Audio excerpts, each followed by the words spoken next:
네, 여러분 안녕하세요. 뉴스입니다. 윤석열이 입만 열면 구라라는 것은 이제 모르는 국민은 없습니다.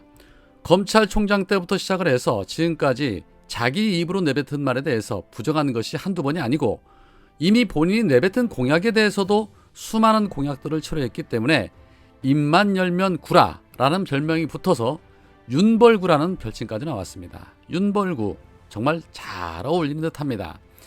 그런데 윤석열은 분명 김건희는 공식적인 활동을 하지 않겠다며 조용한 내조만 하겠다라는 입장을 내놨음에도 불구하고 이 역시 대국민 사기극을 벌이며 약속을 지키지 않으려는 듯합니다. 이미 김건희의 공식 활동은 시작이 됐고 또 제2부속실을 없앤다더니 김건희를 담당하는 별도의 직원이 3명 붙는가 하면 이제는 용산 집무실에 김건희만을 위한 별도의 대기실을 만든다고 합니다. 이런 부분은 아마도 김건희가 용산 집무실에 개를 데리고 들어가 사진을 찍는 등 문제가 야기가 되자 이를 의식하고 아예 김건희 전용 사무실을 만들겠다는 것이죠. 기사 대기실은 들어봤어도 마누라 대기실은 또 처음 들어봅니다. 룸에 대기하는 그런 대기실도 있긴 있습니다. 나라의 공적인 업무를 보는 곳에 마누라 대기실이라는 기도 안 차는 일이 대한민국에서 벌어지고 있습니다. 생각하는 것 하나하나가 정말 수준 이하다라고밖에 설명이 안 됩니다. 이는 김건희가 본격적인 비선실세 노릇을 하겠다는 선언과 다름없다라고 판단이 됩니다. 대체 윤석열은 김건희에게 무슨 약점이 잡혀서 이렇듯 꼼짝을 못하는 것이며 김건희는 누구의 조언을 듣고 이런 어이없는 행태들을 계속해서 벌이는 것일까요?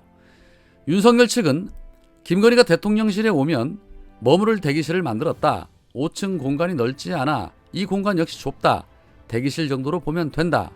또한 김건희가 공식 업무를 위해 용산 대통령실을 방문하면 앞으로 이곳을 대기실처럼 사용하게 된다라고 말했습니다.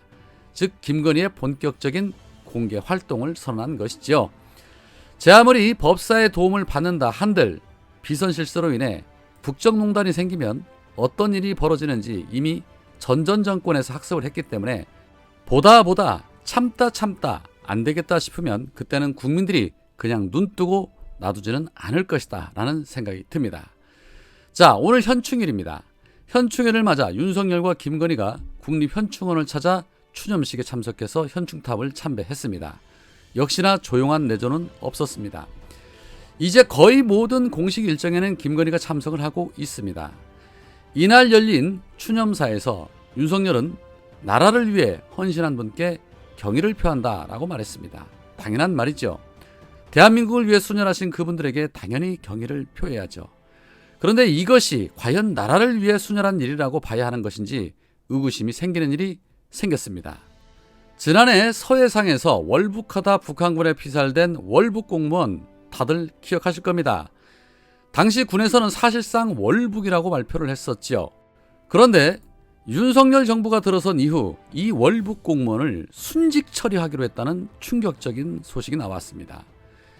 윤석열이 대선 후보 시절 이들의 유족을 만났었는데 해수부 장관이 최근에 이 유가족들에게 명예회복을 약속하고 순직 처리하기로 했다라고 합니다. 이번 주 중에 유족 측이 인사혁신처에 순직 처리를 신청할 예정이고 순직 처리 결정이 내려지면 현재 초등학교 3학년인 딸이 19살이 될 때까지 급여의 50%가 지급이 되고 이와는 별개로 위험 직무 사망 위로금도 일시불로 지급이 된다고 합니다. 물론 가족들에게는 큰 아픔이겠으나 참 아이러니한 일이 아닐 수가 없습니다. 도박 중독에 엄청난 도박빚을 지고 지인들의 꽃게값까지 횡령했다는 보도가 있었음에도 순직 처리를 한다. 왜 갑자기 이런 결정을 내렸을까요? 무슨 공로가 있었길래 그랬을까요? 문재인 정권 까는데 그 공로를 혹시 인정받은 것일까요? 그동안 군에서 조사한 내용과 그 결과는 그러면 모두 거짓말이 된다는 것일까요? 정권이 바뀌니까 참 많은 것들이 바뀌는 듯합니다.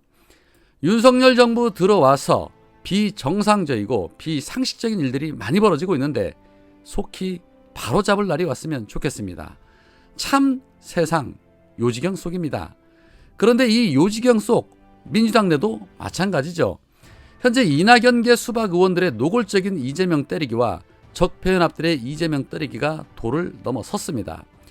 딱 조옥 전 장관 가족에게 마녀 사냥을 하던 그 모습 그대로를 답습하고 있는 듯한 그러한 모습이 연출되고 있습니다.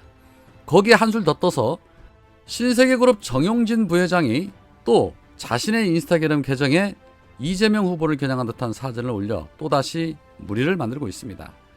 바로 성남FC 전용 버스 사진을 올리고 있었던 것입니다. 멸공 발언으로 논란을 만들었던 정용진이 저런 사진을 올린 것은 다분한 의도가 있는 것으로밖에 볼 수 없지요. 성남FC 후원금 의혹을 염두에 둔 것입니다. 그러면서 덧붙인 말은 성남에 축구팀이 있다는 것을 이제 알았다라는 거였습니다. 글 문맥을 봐도 행여나 문제가 될까봐 미리 선수치는 것입니다. 이에 어떤 시민분의 댓글에는 이런 댓글이 있었습니다. 나는 네가 일베 관중인 줄 이제야 알았다라는 댓글이 있었습니다. 이런 걸 두고 우리가 참 가지가지 한다라고 말합니다. 여튼 민주당 내 수박들 이재명 후보의 당권을 제지하기 위해서 백박으로 뛰면서 난리 부르스를 추자 민영배 의원이 오늘 김종배의 시선집중과의 인터뷰에서 이런 말을 합니다. 저는 지금 전당대회 앞두고 이재명 의원이 당권에 나서는 게 맞냐, 대표가 되겠다고 하는 게 맞냐, 사실 이재명 책임론이라고 하는 걸 제기하는 사람들은 그걸 나오지 말아야 된다고 얘기할 거 아니냐. 그런데 제가 보기에는 이재명 책임론 핵심은 나오지 않으면 오히려 이상할 것 같다. 그러니까 가장 큰 자산을 갖고 있는 정치인이다. 그런데 당이 지금 무너진 거 아니냐. 지금 이런 상황에서 나 모르겠다. 여러분들끼리 잘 알아서 해봐라. 이건 정말 무책임한 태도다. 오히려 책임지는 게 당대표에 나서서 다시 재건하는 게 그것이 책임지는 것이다. 비유가 맞는 것인지는 모르겠지만 자전거를 타고 굴리기 시작했다. 멈추면 어떻게 되겠냐. 넘어지는 것이다. 라고 비유를 했습니다. 그렇습니다.